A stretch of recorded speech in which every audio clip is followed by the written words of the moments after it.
to today's episode of Health-Fit TV. This month of November, we are focusing on health and fitness for the Desk Jockey. And today we are with Julie, and she's going to go over some of the things that she's doing in the arena of corporate wellness and what she's doing with desk workers from a health and fitness standpoint. And from there, we'll interview other experts this month, and we'll take it from there. So without further ado, welcome to our Facebook Live today. And thank you. Tell our audience a little bit about yourself, introduce yourself, and what you have going on. Okay, so I'm Julie Weidenfeld. My company is called Peak Health 360. It has a couple of divisions, one being the corporate wellness division, which is one main reason why Dr. Christie and I have been collaborating. And thank you for having me today. Pleasure. I do workplace wellness that includes fitness, finance, and food. So helping people work through issues involving those three areas of wellness. In addition, I'm a trainer, a fitness trainer and coach at Palm Beach Gym, as well as at people's homes. And my attitude is wherever, because you can work out wherever. And I have a splash class division, but we don't have to go into that. Perfect. Yeah, obviously I have the Modern Desk Jockey podcast. You were a guest of that last year, and we talked a lot about health and wellness for the desk worker. And I know we were also in Washington, D.C. together last year for the big corporate wellness conference. And so we've been on this path working with desk workers in different various ways to try to get them to be healthy. We are realizing that out there in today's society, the majority of our American workers for sure are sitting at a desk, whether it's all day or a lot of the day, and they're causing a lot of different health issues. So to me, it's always been a big initiative to try to help with that, and I know it has for you. And so I really want to dive right into, kind of go over, like, say, three things that you're really concerned with the desk worker, and break those down for us. Well, I can't speak enough to how often I meet people and see people who have horrible posture, who worked their whole lives sitting at a desk, and who really never knew that sitting at a desk can actually be harmful to their health and their body and their whole entire system, in fact. Just this morning, someone with whom I work here was telling me how he's having problems when he goes from a seated position to a standing position, and he's trying to figure out what the issue is. He's not used to sitting at a desk. It's someone who's very active, and now he has a desk job.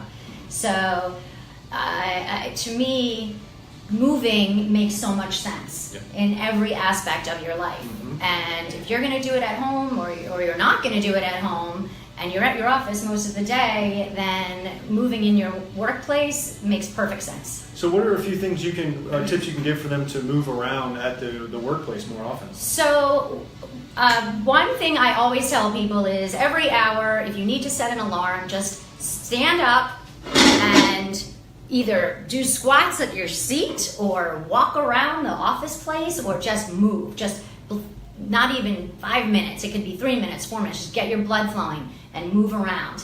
And people are noticing that it helps. Oh, yeah. Yeah. Another thing, and I have one client in particular who has embraced this, she keeps dumbbells at her desk. Okay. She works in one of those small satellite offices. Mm-hmm. And when she's on conference calls where it's not video, she'll pick up her dumbbell, she'll stand up while she's on the conference call, and she'll move around, and she has noticed an incredible difference. And to bring dumbbells and leave them on your desk at work, that doesn't seem like it's infringing on a whole lot, and other people might actually want to do it as well. Mm-hmm. And then another idea, or a third idea, is the beloved lacrosse ball. Yeah. When you're sitting, and if you can't get up, put the lacrosse ball under your legs, just get some movement in there, get those muscles lengthening, rub it on top of your leg when you're on the phone. This is one of my best friends, and I'm making it everybody's best friend, hopefully. So absolutely. Just a couple of things that I think can be helpful, and hopefully people will start listening. I don't know who told me about it. It was on one of the podcasts. I don't know if it was you or someone else, but they talked about fitness snacking, in a sense, throughout the day. And so instead of, obviously you want to have a regular routine of real fitness in a gym or at home, or just something where you're sitting down and doing 30 minutes, 45 minutes, an hour. But you can also do fitness snacking throughout the day of just little things like that to get the movement going. That's a great term. It wasn't me, but Okay. I might borrow it if that's okay. And for sure, even doing push-ups off your desk. There's so many ways. Like I said earlier, you can work out wherever. Well, a desk in an office place is no different than anywhere else. Yeah, so. and it's even like we talk about walking meetings, talk about taking the stairs, as long as it's not 20 stories, but taking the stairs, Right. Definitely going and walking over to your colleague to maybe tell them something instead of messaging or emailing them, and just try to build in that activity. Exactly. So that's a great key to success for the desk workers. What would be another one for them?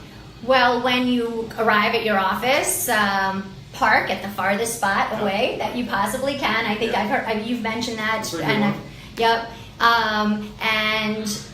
And I was going to mention what you did just now is instead of making a lunch meeting or a happy hour meeting, make it a walking meeting. And people are appreciating that. I'm finding personally, and I don't know if you've had this experience as well, but when I set up meetings with people now, I'll ask them, are you willing to go for a walk? Are you willing to take a walk in a park, or rather than just sit? And that, I think, is becoming more popular. People are grasping it. Thank goodness Steve Jobs kind of let the world know that he was doing it, as well as other corporate execs. So that could be another easy it's one. very helpful. And actually, when you're walking and doing the meeting, you're getting the blood flowing. You're actually going to think better, and you're going to get more creative when you have that blood flowing versus just sitting. Sitting is not a very creative position to be in consistently, so take that into consideration as well. Right, exactly. Perfect. Yeah. One thing I wanted to touch on too, if you could, you had mentioned posture. Obviously, we always concern ourselves with posture. When you're working with someone from a fitness perspective that sits at a desk, do you integrate certain postural exercises with them? And if so, what are a couple of key ones that you do for them? Yes. So I just did this morning with a client, and he has always sat at a desk, and unfortunately has a lot of back issues. So we just worked in a seated position, and I had him do exercises like the cat and cow from a seated position, just hollowing out and rounding your shoulders, and then pushing your chest forward and straightening your back. I had him do it several times so that he got used to it, and I also gave him homework, as I always give homework, and I told him to do it at home. Another one I had him do was just little twists back to side to side, hitting your obliques and getting some blood flow again, and those are some of the things. I also am a big believer in your neck, and keeping your neck moving a lot throughout the day. From personal experience, I have to do that. I know, otherwise my neck will tighten up. But sitting at a desk, perfect opportunity to just roll some shoulders, do some shoulder rolls, do some neck rolls, and just keep all of that moving and engaged and strong, hopefully. Perfect. Now, how often would you recommend they do this throughout the day to take these little micro breaks? As often as possible, I would true. say. But if you could get it in 3 times during your work day, and that's a total of maybe 15 minutes, and it's doable. It's not a lot. So if you integrate that a few times a day, and then obviously implement some of the strategies you mentioned as far as taking the stairs or walking meetings and different things like that, obviously they're getting movement throughout the day. Right, and that's the key. It's really important. They could even do stretches, assuming they're not wearing a dress or a skirt. They could do some glute stretches at their desk. There's so many ways to be creative.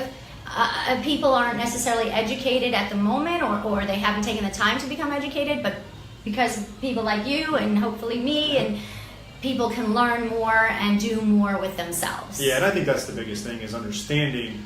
Always the first thing I try to help with preventing injury, whether it's the athlete or the desk worker, is understanding how this is occurring, and from there you can actually make the correct changes to it. Right. And then it's just about habit formation and really making sure this is just a routine. And so if you get in a routine of fitness snacking, doing your micro breaks, doing some of the exercises at the desk, obviously pairing that up with a regular fitness routine throughout the week, you really can combat the negative effects of sitting. And so what would be kind of lastly, some recommendations you would have for the desk worker on joining a fitness program, whether it's with a personal trainer, group class, a gym, that would help them obviously decrease the injury risk?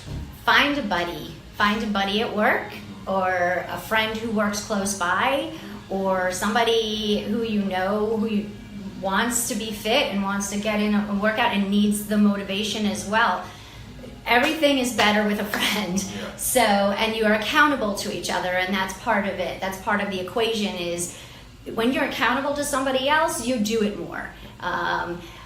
So I would say the best thing you could do is find somebody to do it with who will push you and who you can push as well, and the two of you benefit, and you'll both feel better in the end. Yeah, I agree with that for sure. It's Yeah. always that accountability can be a problem for people. Yes. So if you have a friend that's holding you accountable or vice versa, it's going to really go a long way. Right. And if your company does have a workplace wellness program that includes a fitness facility, or they have a gym, take advantage of that. It's like a gift to you. Just take advantage of what your company offers, if they offer anything. Yeah, a lot of them are starting to offer that, and if they are, definitely take advantage of it. But if they're not, don't feel like that's a hindrance for you. I mean, obviously it Right. makes it easier, but if they're not offering it, which a lot aren't, and maybe you work for a smaller company, you got to take it upon yourself to do the right things to really help with your overall health and wellness. And the things are out there, the resources are out there, all the stuff's Right. out there. It's just trying to package it and all that can be Right. difficult. It's being resourceful, and as you said earlier, making it a habit. And the more you do it yourself, the more easily it will come to you, and the more your body's going to want it, and the more your mind's going to want it. So it's just that initial starting phase of doing it, of moving in your office, getting used to that feeling, getting over any hurdles of embarrassment, which there should not be. And then once you start doing it regularly, it will become a habit. Absolutely, and sometimes you can change the culture yourself, and then if you're doing some things at the desk and people are noticing it, Right. they'll do that. There's a lot of the things you can do at the desk that aren't in any way embarrassing. There's some that might look a little weird or whatever, but it's fine.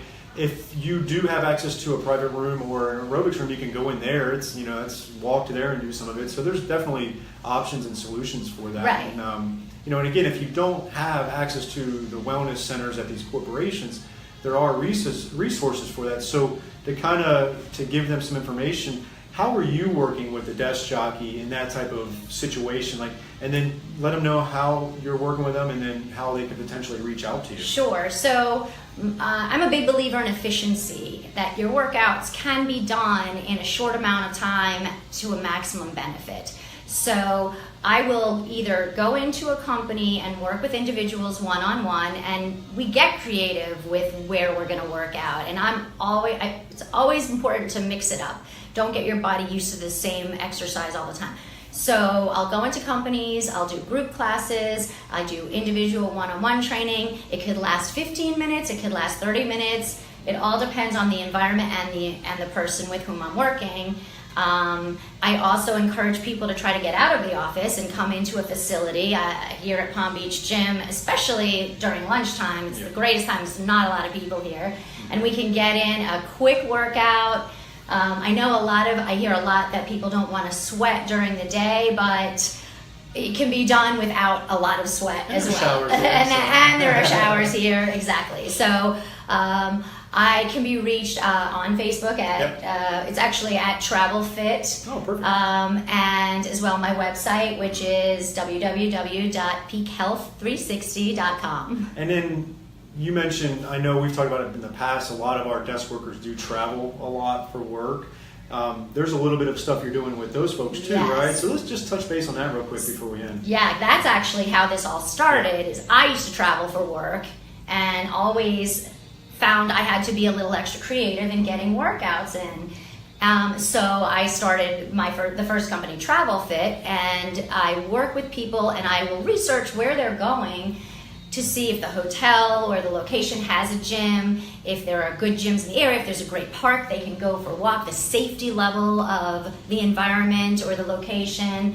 So anyone who's traveling, can take their workouts with them. I even give my travel clients a little portable gym in a bag that they can take with them. It's lightweight, easy, and they can do so much with it. Yeah. So, and that really goes towards, understanding what you can do. A lot of people end up eating poorly traveling. They end up not exercising when they travel. They get in bad habits. So you're providing them with, again, that information, that education on how to make this not a bad scenario.